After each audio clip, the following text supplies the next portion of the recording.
Hello everyone, it's another video coming out. This is a short, quick overview of the new patch notes because the new patch for Elden Ring has literally just dropped, and this is kind of going over what this generally means, and the things included, because, you know, not everyone keeps up to date with the patch notes, so I figured I'd make a quick video here, going over them. These were released earlier.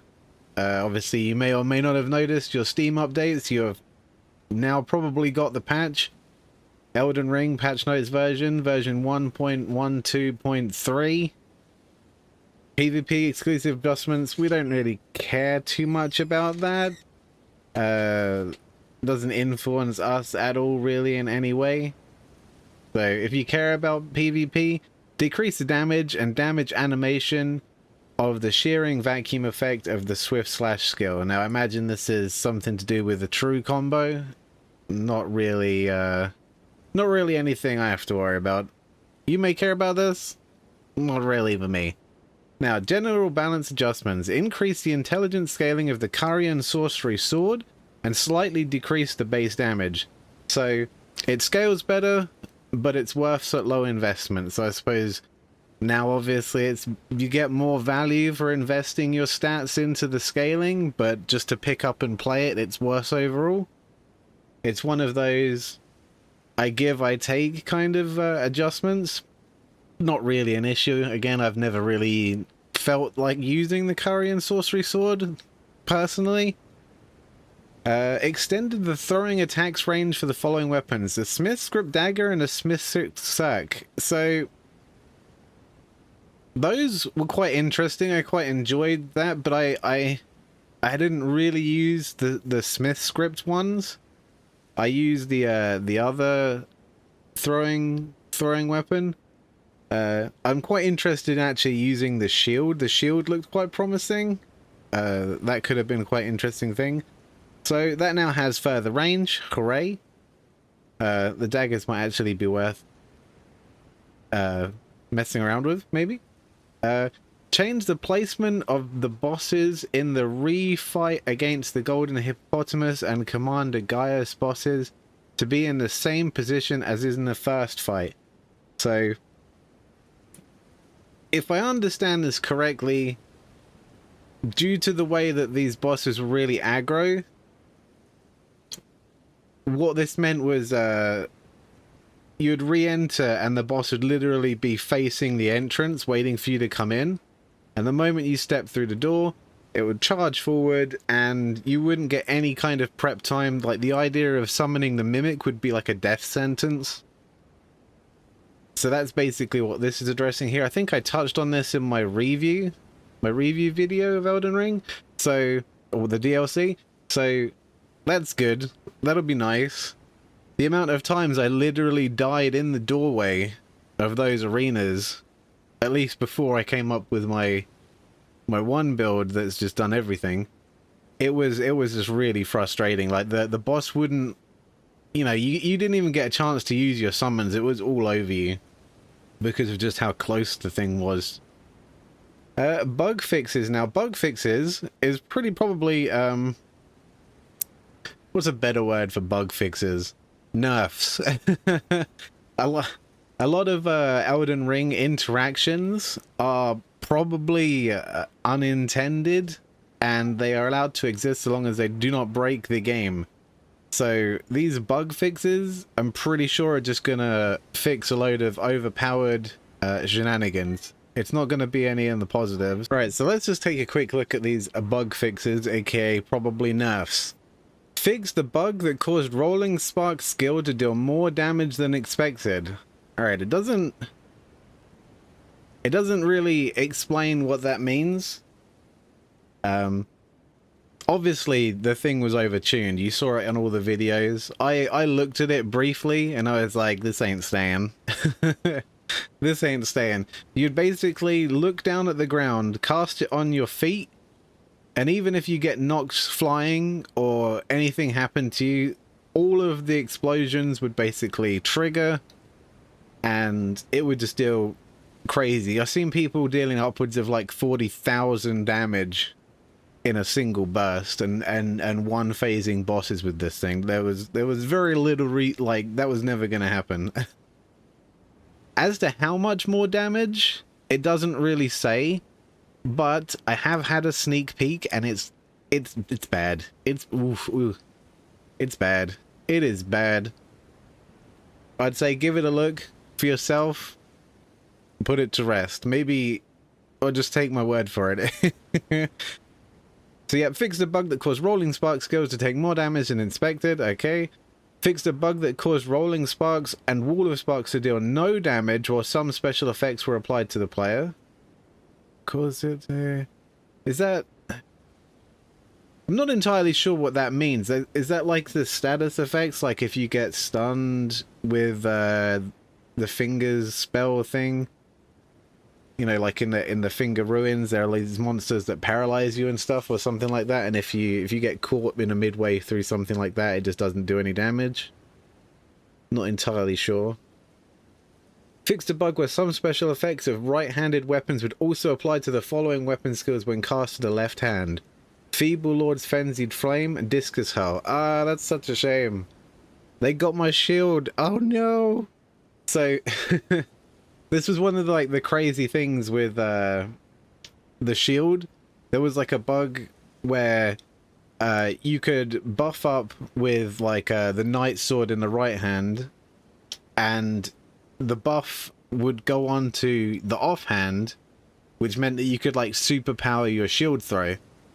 I don't know what the Lord's Frenzied Flame, I didn't see that one, but this is basically stopping you from just superpowering your offhand using your main hand, which is a shame, because that was really kind of cool. I kind of like that, but I suppose you could always just use the actual throwing weapons instead of the shield, I guess. It's pretty much the same. Actually... it's probably not the same, because the shield has a forwards and backwards hit. I don't know if the actual the throwing weapons, the Cirques or Circi, I don't know if they have the backwards motion, for because you could get a double hit on the Discus Hurl. This to me was something that was more of an issue. It was more of a PvP issue, because I did see a few videos of people being absolutely bodied by this. Like, they would buff the shield, and then the person they're fighting just got absolutely destroyed. Fixed a bug where successfully guarding while attacking with a thrusting shield weapon would consume less stamina than intended.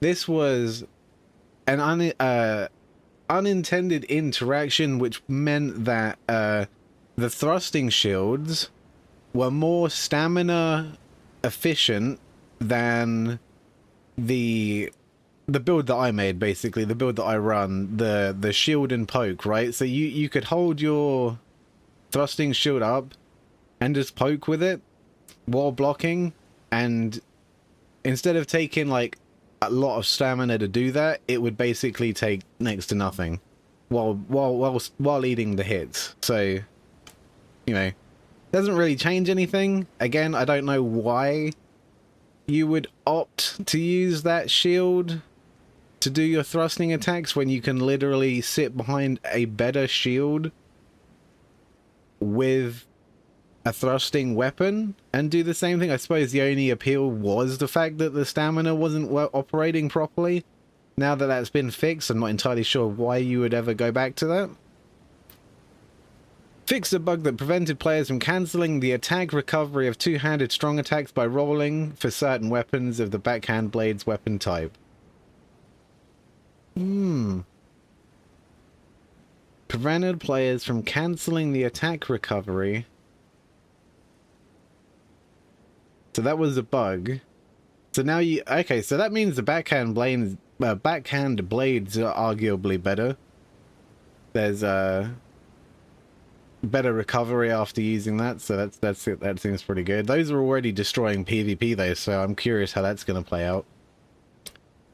Fixed a bug that caused lightning perfume bottle and frenzy flame perfume bottle weapons to deal double damage under certain circumstances. Okay. So not only has rolling sparks been hit, the actual weapon themselves has been hit as well. So that's a double hit on the Perfume. That kind of explains why they do literally no damage now. Because not only were they doing more damage than was expected, they were dealing double of that damage that was too much. So now the situation, which I expect is throwing it towards your feet, basically, for like a mass detonation. I imagine that was what's causing it to do double, and it was already causing too much on top of that. So now it does less, and it doesn't do double. So that is completely gone. Maybe we'll fill our Perfume bottles up with salt and pepper, and we'll just use that to have condiments in or something. Because I think that's gonna be useless. Oh my god. Fix a bug where arcane scaling of Blood Fiend's arm weapon was higher than intended when setting an infinity. The status build-up of the heavy attack was also reduced. So this is the turkey leg. There are a lot of builds you find this really early on, and you can see people just completely stagger locking Millennia to death with it and just bleeding out. This is the big turkey leg. I never really considered using this because it looked too busted. I imagine it's still very good. Like, the damage that thing did was very good. I don't imagine that this has reduced it too much, but that's something you're just gonna have to try and take a look at. Fix a bug where the face scaling of Gazing Finger Weapon was not applied correctly. Gazing Finger Weapon. I don't think I've played with that yet. I have not played with my finger yet, so I can't really comment on that one. Fixed a bug where the damage animation of some attacks of the Fire Knight's Greatsword against players were different than expected. The damage animation of some attacks on the Fire Knight's Greatsword against... So there's got to be a visual bug. That's not... It's not talking about undoing the true combo. It's just referring to how the animation looks, I think. Fixed a bug where attack affinity of some attacks of the Fire Knight's Greatsword were different than expected. Where the attack affinity of some attacks... That just seems like that entire weapon is completely messed up. Fixed a bug that caused some affinities for the following weapons to be higher than intended. Oh, so this is all the Smith script stuff. Golem Fist. I never tried that. So the Smith script stuff was doing too much damage under some affinities. Fixed a bug that caused some affinities for the following weapons to be higher than intended. So that's relevant to scaling, I suppose. Fixed a bug that caused enemies to heal when the maximum HP reduction, gradual HP reduction effect applied by Black Knife Teach wore off. Never used him. Never used him. Don't even think I've picked him up. I probably completely missed this guy. I do know what it is, but I haven't gone out of my way to go get him myself. I probably should do that. I probably should do that, but he's actually a real pain, and he's probably one of the few bosses that'll actually give my build a headache. So yeah, this is a summonable guy, kind of like the Mimic. He's probably better than the Mimic. Quite interesting that he was broken. Fixed a bug that caused summon NPCs to behave differently than expected under certain circumstances. This is the the situation where the AI would basically just kind of stand around and chill, and you'll be like fighting for your life, and they'll be like, bro, help me, bro, help me. And you're just kind of rolling around all over the place, and like your summon's just like, yeah, I mean, I'm coming, but you good for a minute? You good? Because you're like, AI would just kind of sit there and watch you get murdered. So that's good. I hope the AI is a lot more aggro. I hope it's a lot more aggro. Because it, like, you know, especially with the Mimic, you spend half your HP, so which is basically a flask usage to get that guy out. You want him doing stuff, right? There was too much passive play from the... It's kind of weird, like, that wasn't an issue pre-DLC, but it became an issue, or we just noticed it more because the bosses of the new DLC are way more aggro, which highlighted the fact that our NPC summons were vastly not aggro enough. Fixed a bug where the unblockable bite attack of the golden hippopotamus would connect with players more easily than intended. Thank God. The amount of times before I got my poke build, because, you know, when I got that, the whole game became trivial. Before I get that, the amount of times that bite would just insta-kill, like, because the golden hippo is one of the first bosses you fight in the DLC. The amount of people that's probably killed, holy. Thank God, though. Like, you'd get anywhere near its mouth and you get, like, dragged in. It's like he would be biting and then he takes a big deep breath as he goes to, like, bite you and your guy gets sucked in and next thing you know, you've just been munched on. Fixed a bug that caused text to display differently than expected. Can't say I experienced anything like that, but okay. Several other performance improvements and bug fixes. Okay. I mean, I haven't really experienced anything on the performance side of things. I don't really have that new of a PC. But fair enough. There's a lot of fanciness in the next one. Possible and unstable performance fixes. For the PS5 version of the game, unstable frame rate may improve by using the rebuild database option, device's safe mode. In some PC versions, ray tracing may be unintentionally enabled, causing unstable performance. Please check the ray tracing settings. Okay, fair enough. In the PC version, the message inappropriate activity detected may appear without cheating. I had that. I'd summon a guy. I'd try and summon a guy because this is back when I needed a little bit of a little bit of help. Yeah, casual player, I know. I would summon a guy and then I get kicked out of the entire game. And then it would be like, you cheated, bro. I'm like, wait, this is a valid part of the game. I'm just trying to summon somebody, please, please. Thankfully, that cheating detection thing was false. Like, it never actually banned you from the multiplayer like you would if you were actually cheating. So, yeah, I'm glad that'll be gone. In the PC version, unstable frame rate may be caused by third-party applications that control mouse behavior. Deactivate the third activation as well. I don't use anything like that anyway. So that is the patch notes for version 1.12.3 of Elden Ring. And in summary, Smith script weapons, not as good as they were before. Backhand blades, probably got better. You can now recovery roll a little bit easier out of the two-handed strong attacks, so you couldn't do that before. Anything else? Arcane scaling on the Blood Fiend's arm, it's probably still a very good weapon. Don't think that's ruined it. But talking about what's been ruined, holy, the perfume bottles, man. They went hard on those perfume bottles. They do half as much damage.